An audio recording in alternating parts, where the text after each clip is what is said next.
memandu rangkaian kegiatan MPLS pada hari ke-5 dan ke-6. Untuk kegiatan yang pertama adalah pengenalan pendidikan keistimewaan DIY oleh Ibu Puspita Dwi Andarini SPD. Selamat menyaksikan.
Memasuki kegiatan kedua untuk MPLS, materinya tentang pengenalan pendidikan berbasis budaya oleh Ibu Puspita Dewi Andarini SPD. Selamat menyaksikan.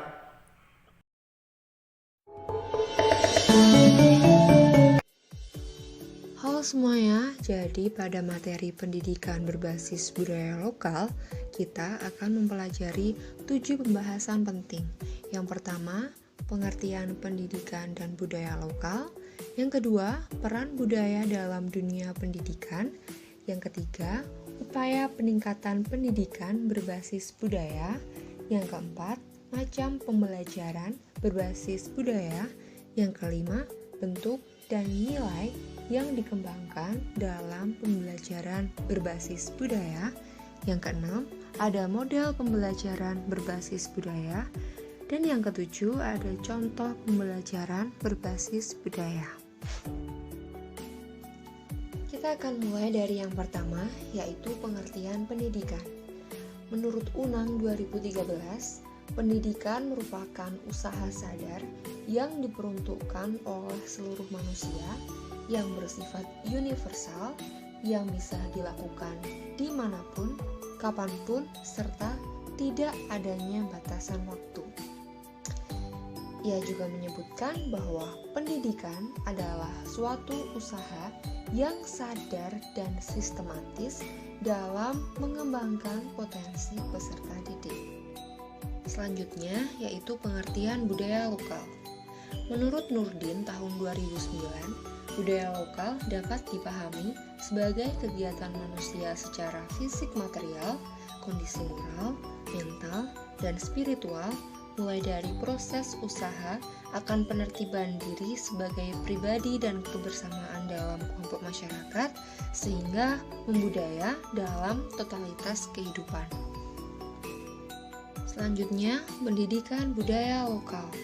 Menurut Suma Atmaja, dalam Bayari 2013 menyatakan bahwa hubungan antara pendidikan dan kebudayaan paling tidak terdapat kata-kata kunci, yaitu pendidikan merupakan akulturasi atau pembudayaan, institusionalisasi, transfer. Nah, pendidikan dan kebudayaan memiliki keterkaitan yang sangat kuat. Pendidikan tidak dapat dipisahkan dengan kebudayaan. Tanpa proses pendidikan, tidak mungkin kebudayaan itu berlangsung dan berkembang. Proses pendidikan tidak lebih dari sebagai proses transmisi kebudayaan. Dalam perspektif antropologi, pendidikan merupakan transformasi sistem sosial budaya dari satu generasi ke generasi lainnya dalam suatu masyarakat. Perlu diketahui bahwa budaya berkembang melalui proses pendidikan yang tidak lepas dari peserta didik, lingkungan sosial, dan budaya masyarakat. Dalam pendidikan, budaya sangat penting karena dapat mendukung pembelajaran siswa. Dengan adanya budaya dalam pendidikan, potensi peserta didik semakin berkembang. Seni dan budaya dalam pendidikan bisa mengembangkan potensi anak didik agar tidak hanya cerdas secara intelektual, tetapi juga mempunyai akhlak dan moral yang baik. Upaya peningkatan pendidikan berbasis budaya. Memasukkan unsur budaya dalam materi pembelajaran. Materi ajar yang diajarkan hendaknya mengandung nilai-nilai budaya bangsa agar anak dapat memahami nilai-nilai budaya itu dalam dirinya.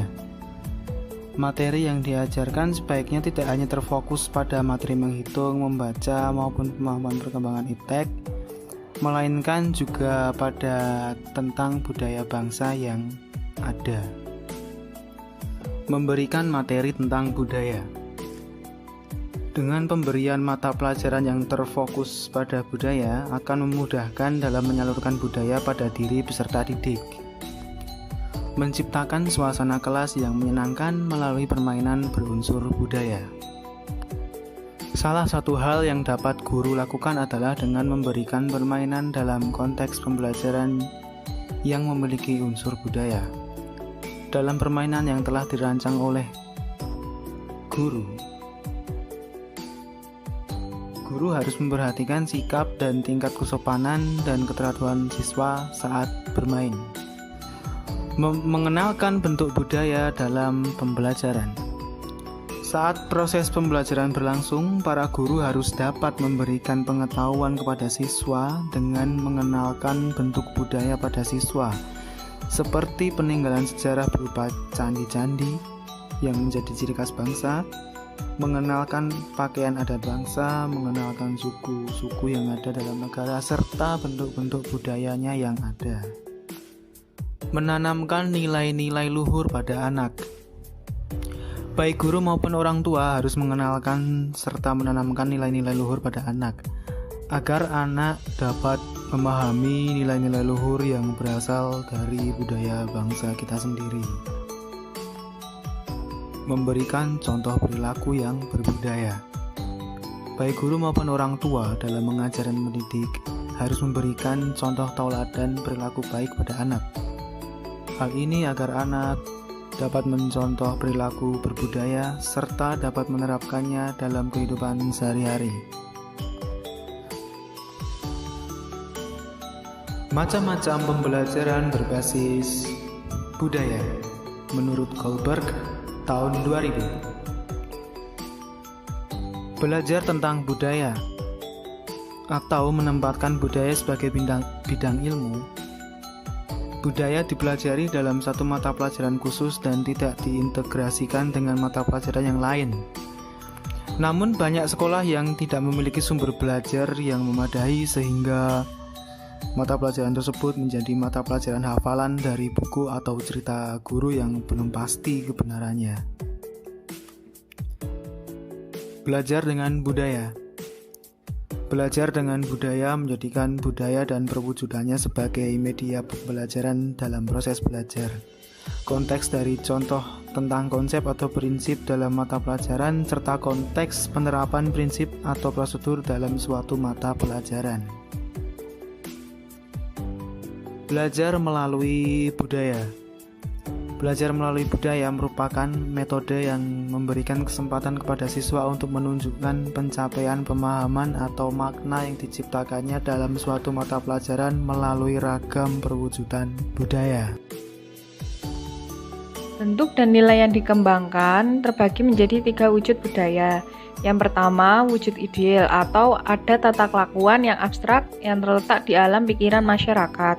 Kemudian wujud kedua adalah sistem sosial mengenai kelakuan berpola dari manusia itu sendiri. Nah, sifatnya itu konkret dan bisa diobservasi. Kemudian wujud ketiga adalah kebudayaan fisik yang bersifat paling konkret dan berupa benda yang dapat diraba dan dilihat. Ketiga wujud dari kebudayaan di atas dalam kenyataan kehidupan masyarakat tidak terpisah satu dengan yang lain. Bentuk-bentuk budaya daerah itu terdapat berbagai macam, diantaranya ada cerita daerah, contohnya Malin Kundang, Roro Mendut, dan asal nama kota Banyuwangi.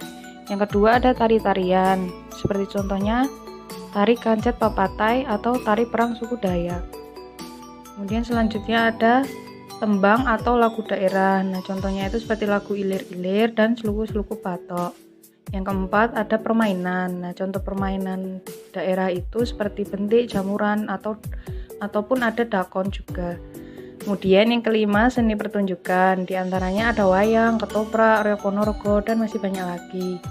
Kemudian yang keenam yaitu kebiasaan atau tradisi setempat. Contohnya seperti tahlilan, yasinan, bersih deso, tradisi larung sesaji dan sekaten. Yang ketujuh benda-benda dan makna filosofisnya. Nah, contohnya itu seperti mandau, perisai, dan benda tradisional. Kemudian yang kedelapan ada pakaian. Nah, setiap daerah itu memiliki pakaian daerah masing-masing. Seperti contohnya di Jawa ada pakaian adat kebaya. Nilai-nilai yang terdapat dalam budaya daerah sangat beragam tergantung pada bentuk yang ada. Nah, nilai-nilai ini memiliki kearifan budaya yang dapat dikembangkan dan dilakukan upaya pembelajarannya. Kemudian sekedar contoh saja, nilai-nilai yang terdapat pada budaya daerah itu antara lain seperti di nilai-nilai cerita daerah Malin Kundang. Nah, di sini itu nilai-nilai yang bisa kita ambil yaitu kepatuhan dan penghormatan pada orang tua. Kemudian yang kedua, nilai-nilai yang terdapat pada tari daerah. Nah, tari kancet papatai suku Dayak Kenyah itu nilai yang bisa diambil kepahlawanan, kelincahan, kegesitan, dan semangat. Kemudian nilai yang terdapat pada tembang atau lagu daerah seperti lagu Ilir-Ilir yang menceritakan tentang lagu religius. Kemudian dalam permainan jamuran ini kita bisa mengambil nilai kebersamaan atau kerjasama. Kemudian selanjutnya seni pertunjukan seperti ketoprak dan wayang itu kita bisa mengambil nilai tuntunan. Kemudian yang keenam, kebiasaan atau tradisi seperti sekaten, tahlilan, yasinan itu nilainya religius. Kemudian yang ketujuh, benda-benda dan makna filosofisnya. Celurit Madura itu nilai yang kita bisa ambil yaitu harga diri. Kemudian kehormatan dan keberanian. Selanjutnya ada pakaian. Pakaian ini merupakan kulit sosial dari kebudayaan kita. Pakaian adalah perpanjangan tubuh yang menghubungkan sekaligus memisahkan antara tubuh dan dunia luar. Dalam pembelajaran berbasis budaya, membuat siswa tidak hanya meniru dan menerima informasi yang disampaikan, tetapi siswa menciptakan makna, pemahaman, dan mengembangkan pengetahuan yang diperoleh. Proses pembelajaran berbasis budaya tidak hanya mentransfer budaya serta perwujudan budaya, tetapi menggunakan budaya untuk menjadikan siswa mampu menciptakan makna, menembus batas imajinasi, dan kreatif dalam mencapai pemahaman yang mendalam tentang mata pelajaran yang dipelajari. Ada 4 hal yang harus diperhatikan dalam pembelajaran berbasis budaya, diantaranya sebagai berikut. Yang pertama ada substansi dan kompetensi bidang studi. Pembelajaran berbasis budaya lebih menekankan tercapainya pemahaman yang terpadu daripada sekedar pemahaman mendalam. Pemahaman terpadu membuat siswa mampu bertindak secara mandiri berdasarkan prinsip ilmiah untuk menyelesaikan permasalahan yang dihadapinya dalam konteks komunitas budaya dan mendorong siswa untuk kreatif, terus mencari dan menemukan gagasan berdasarkan konsep dan prinsip ilmiah. Yang kedua ada kebermaknaan dan proses pembelajaran. Aktivitas dalam pembelajaran berbasis budaya tidak hanya dirancang untuk mengaktifkan siswa, tetapi dibuat untuk memfasilitasi terjadinya interaksi sosial dan negosiasi makna sampai terjadi penciptaan makna. Proses penciptaan makna melalui proses pembelajaran berbasis budaya memiliki beberapa komponen, yaitu tugas yang bermakna, interaksi yang aktif, penjelasan dan penerapan ilmu secara kontekstual, dan pemanfaatan beragam sumber belajar. Yang ketiga, penilaian hasil belajar. Konsep penilaian hasil belajar dalam pembelajaran berbasis budaya adalah beragam perwujudan. Misalnya, merancang suatu proyek dalam kegiatan pembelajaran akan merangsang imajinasi dan kreativitas siswa menurut Weiner tahun 2003. Salah satu cara yang digunakan untuk membuat proyek yaitu dengan menuangkan fenomena-fenomena yang mereka temui dalam kehidupan nyata dan kejadian yang mereka alami sesuai dengan kegiatan pembelajaran. Kemudian yang keempat, peran budaya. Budaya menjadi sebuah metode bagi siswa untuk mentransformasikan hasil observasi ke dalam bentuk dan prinsip yang kreatif tentang bidang-bidang ilmu. Budaya dalam berbagai perwujudannya secara instrumental dapat berfungsi sebagai media pembelajaran dalam proses belajar. Sebagai media pembelajaran, budaya dan beragam perwujudannya dapat menjadi konteks dari contoh tentang konsep atau prinsip dalam suatu mata pelajaran, serta menjadi konteks penerapan prinsip dalam suatu mata pelajaran. Yang keempat komponen tersebut saling berinteraksi sehingga memiliki suatu model pembelajaran berbasis budaya. Antara lain, yang pertama ada pihak guru dituntut memiliki kemampuan untuk mengeksplorasi segala informasi yang berkaitan tentang budaya setempat pada materi yang akan dibahas. Guru berperan memandu dan mengarahkan potensi siswa untuk menggali beragam budaya yang sudah diketahui, serta mengembangkan budaya tersebut. Yang kedua, pihak siswa saat proses pembelajaran berbasis budaya lebih menekankan tercapainya pemahaman yang terpadu atau integrated understanding daripada hanya sekedar pemahaman mendalam. Pemahaman terpadu sebagai hasil pembelajaran berbasis budaya menciptakan suatu kebermaknaan oleh siswa tersebut, suatu substansi materi dan konteksnya. Siswa dalam kegiatan pembelajaran selalu dibawa ke konteks nyata yang mengandung unsur-unsur budaya, sehingga dalam proses konstruksi konsep, siswa mampu melakukan kegiatan tersebut dengan lebih bermakna. Pengetahuan dan pengalaman tentang proses penemuan serta proses penyelesaian masalah dalam bidang ilmu, mengasah kemampuan siswa dalam merumuskan permasalahan dan hipotesis, merancang percobaan dan penelitian, serta menghasilkan pemecahan yang terpercaya. Yang ketiga, ada sumber belajar utama yang dapat digunakan dalam pembelajaran berbasis budaya dapat berbentuk teks tertulis, seperti buku pembelajaran sains, bukti-bukti budaya, narasumber budaya, atau berupa lingkungan sekitar seperti lingkungan alam dan lingkungan sosial sehari-hari. Selanjutnya yaitu langkah-langkah untuk mengembangkan model pembelajaran berbasis budaya lokal. Yang pertama, guru perlu mengidentifikasi pengetahuan awal siswa. Identifikasi pengetahuan awal siswa bertujuan untuk menggali pikiran-pikiran siswa dalam rangka mengakomodasikan konsep-konsep, prinsip-prinsip, atau keyakinan yang dimiliki siswa yang berakar pada budaya masyarakat di mana mereka berada. Yang kedua, ada pembelajaran dalam kelompok. Yang ketiga, ada guru berperan sebagai penegosiasi yang cerdas. Proses pembelajaran berbasis budaya bertujuan untuk penciptaan pemahaman terpadu bersifat sangat dinamis. Proses tersebut memberikan kesempatan pada siswa untuk mengungkapkan keingintahuannya, terlibat dalam proses analisis dan eksplorasi yang kreatif untuk mencari jawaban, serta terlibat dalam proses pengambilan kesimpulan. Nah, yang selanjutnya ada contoh pembelajaran berbasis budaya.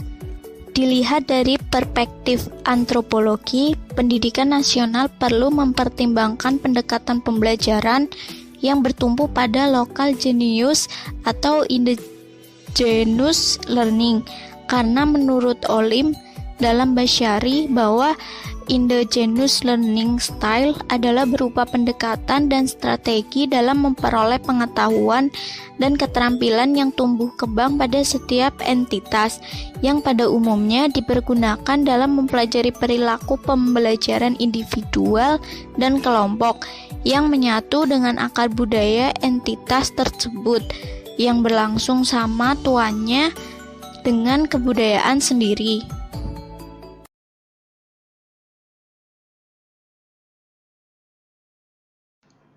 Assalamualaikum warahmatullahi wabarakatuh. Selamat pagi anak-anak. Semoga kesehatan tercurah pada hari ini buat kita semua. Anak-anakku, di masa MPLS di tahun ini diwarnai oleh COVID-19. Anak-anakku, jagalah kesehatan di masa COVID ini dengan cara selalu menggunakan protokol COVID-19. Pengertian tata krama siswa. Tata berarti aturan, adat, norma peraturan, krama berarti sopan santun, baik perilaku bahasa, kelakuan, dan tindakan yang santun.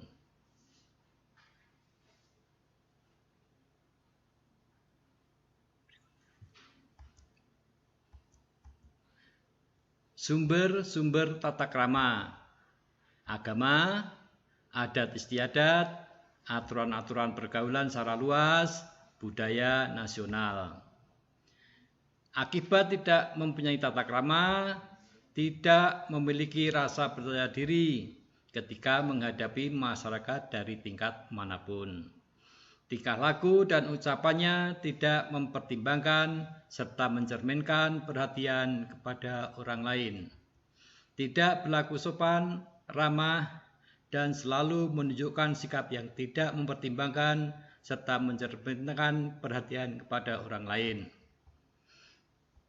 Tidak bisa menguasai diri sendiri dan selalu berusaha menyinggung, mengganggu, menyakiti perasaan orang lain. Selalu mengecewakan, membuat gusar, dan membuat orang marah. Sanksi moral untuk pelanggaran tata krama: mendapatkan cercaan dan cemoohan kepada dirinya, kelompoknya, instansinya, atau bahkan orang tuanya. Ciri individu yang memiliki tata krama yang baik: memiliki rasa percaya diri, tingkah laku dan ucapannya selalu mempertimbangkan serta mencerminkan perhatian kepada orang lain, sopan, ramah. Menguasai diri sendiri, tidak menyinggung, mengganggu, menyakiti perasaan dan pikiran orang lain. Selalu berusaha tidak mengecewakan, membuat gusar, apalagi membuat orang marah, walaupun diri sendiri dalam keadaan sedih, kesal, lelah, ataupun jenuh. Manfaat bertata krama membuat kita bisa mengambil keputusan dengan bijak, memberi pengenalan bagaimana menjalani hidup serta selalu melalui rangkaian tindak sehari-hari, membuat kita menjadi disegani dan dihormati.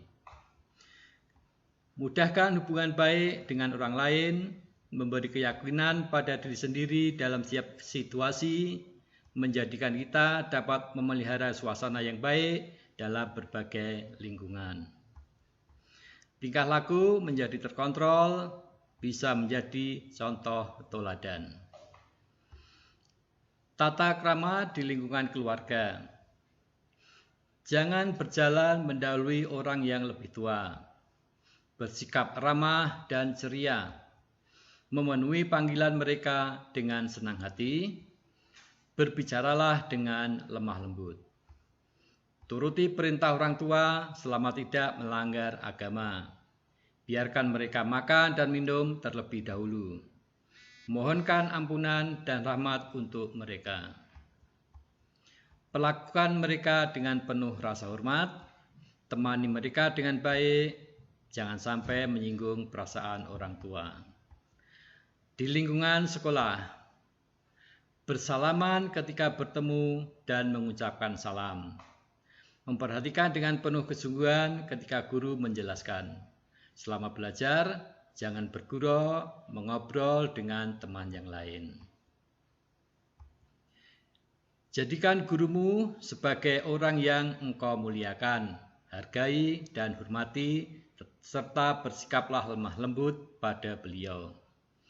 Bersikap sopan santun kepada guru, baik ketika sedang berbicara dan bertanya.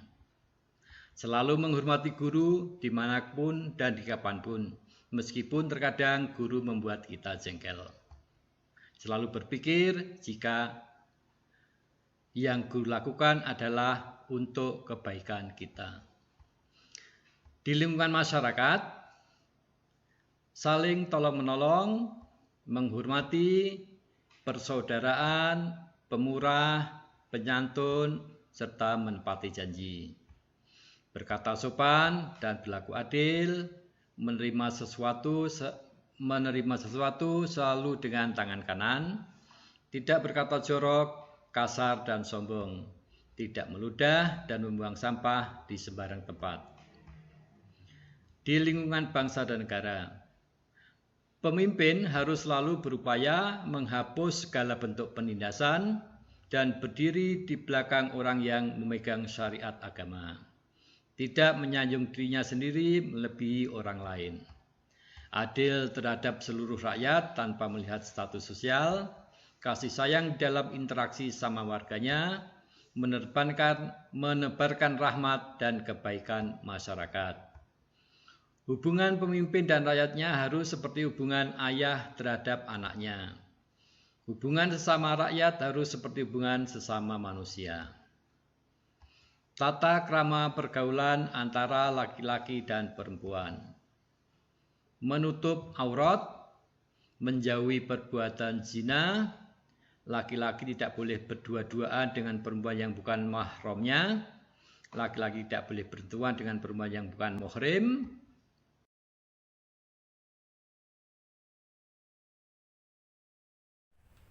Demikian rangkaian kegiatan MPLS di hari kelima. Sampai jumpa di hari berikutnya. Wassalamualaikum warahmatullahi wabarakatuh.